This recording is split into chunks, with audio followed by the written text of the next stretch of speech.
So I'm assuming you know who the D'Amelio family are. My name is Mark D'Amelio. I'm Dixie. I'm Charli. I'm Heidi. But in order to understand how they got here, we need to understand where they came from. Let's take it back to the beginning.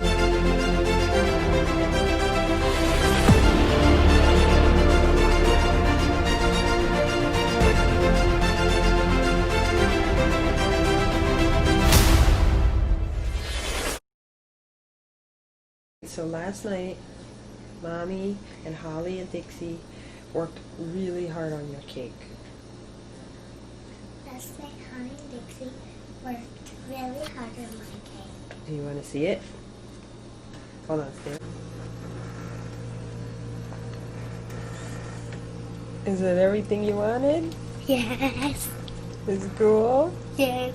Charli D'Amelio was born 1st of May 2004 in Newark, Connecticut. Grew up in a pretty small city of only about 90,000. At the early age of 3, before all of this TikTok fame, she started dancing competitively. Charli's been dancing competitively for the last 12, 13 years now. She was born to her two parents, Mark D'Amelio and Heidi D'Amelio. Mark and Heidi also have their own channel, the D'Amelio family, which is the whole family's channel, I guess. Charli only rose to fame roughly this time last year, so about October 2019. In the space of a year, her life has entirely changed. But from being an average teenager in Connecticut, a random state in America, being literally the most talked about person of the year, which, as I'm sure you can imagine, would mentally take a big toll on her. Talked very openly about her struggles with the way she looks and her body positivity and stuff. Posted a lot of TikToks encouraging body positivity and just how she struggled with her own image and the hate comments that she received. So obviously with that level of fame, there's a lot of good things, but also it attracts a lot of negative attention as well.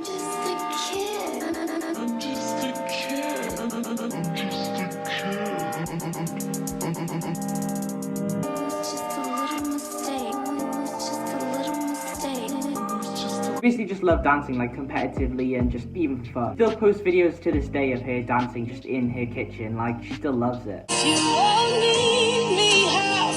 No doubt that Charli was the main reason for all of this. Dixie wouldn't have got involved if it wasn't for Charli, and the parents wouldn't have got involved and stuff, so I mean, this is all down to her, effectively. I think why this story is so interesting, she literally just grew up as the average teenager. Charli's only 16, so, she really couldn't have done that much in that space of time. Still extremely young, and that's why there isn't that much to say about her and Dixie in general, to be honest. Okay, so let's move on to Dixie.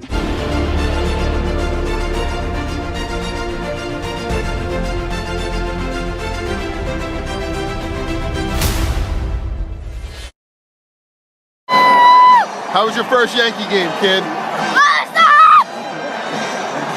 Dixie D'Amelio was born August 12, 2001, also in Newark, Connecticut, unsurprisingly. Funny enough, she was born only 8 days after me. We're very close together, so yeah. She uploaded a YouTube video not too long ago, talking about her journey and her childhood and stuff. Growing up, she was quite an adventurous kid. She didn't really fit the mold. She liked doing BMXing and dirt biking and just all that kind of action-packed stuff, I guess. In comparison to Charli, who was a competitive dancer, they're very different things.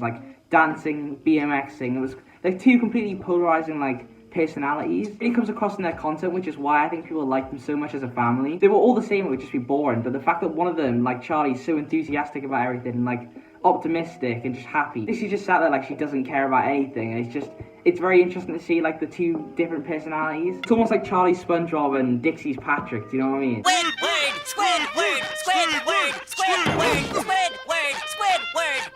She spoke about how growing up, she liked singing and stuff, but she never really wanted to experiment with it or continue it, I guess. She wanted to focus on sports and being an athlete, and just wasn't really interested in pursuing that. But she said with fame and stuff, there would be no reason not to give it a go and get back into it, especially the fact that she has this platform now. I don't know if she had a completely different interest to Charli, really. She only started social media and TikTok in general because she was jealous of Charli. It's not me being mean or anything, they literally said that. Oh, this is so cringy because TikTok was always considered cringy. Right. And then I got annoyed because it's all my family was talking about. And then I was like, you know what, I'll just do it myself. And so I started. So Charli didn't start, Dixie wouldn't have started, and they were both still to be average teenagers in Connecticut, really. I guess it was just meant to be, and that's why it all fell into place and happened. Dixie's amassed 20 million plus followers on Instagram, and Charli's amassed about 31 million plus. Dixie's more of a YouTuber, and Charli's more of a TikToker. That's kind of the vibe we're getting and the route that they want to go down. Charli doesn't really have much of a choice. She does YouTube as well, but she's obviously much more of a TikTok, considering she's the biggest creator on the app. Dixie seems to find a lot more interest in doing YouTube. She seems a lot more enthusiastic about it. Charli will continue doing the dancing and TikTok, and Dixie will probably do singing and just a I don't know, like the whole YouTube thing. Their rise to fame has just been insane. Like, it's been off the scale. Do you know what I mean? Nothing that the internet's ever seen before in such a short period of time, I guess. Yeah, where they go from here, it's going to be really interesting to see, and if they can maintain this fame. I don't think they can, obviously. It's going to be pretty impossible, but definitely going to be interesting seeing what happens from here and how long they stay relevant for and when they, like, dip off, I guess. Thank you guys all very much for watching the video. If you like down below, if you did enjoy, subscribe right down there if you're not already, and I'll see you in the next one. Stay safe and peace out. And one of these days I'm gonna get dressed and drip all over you.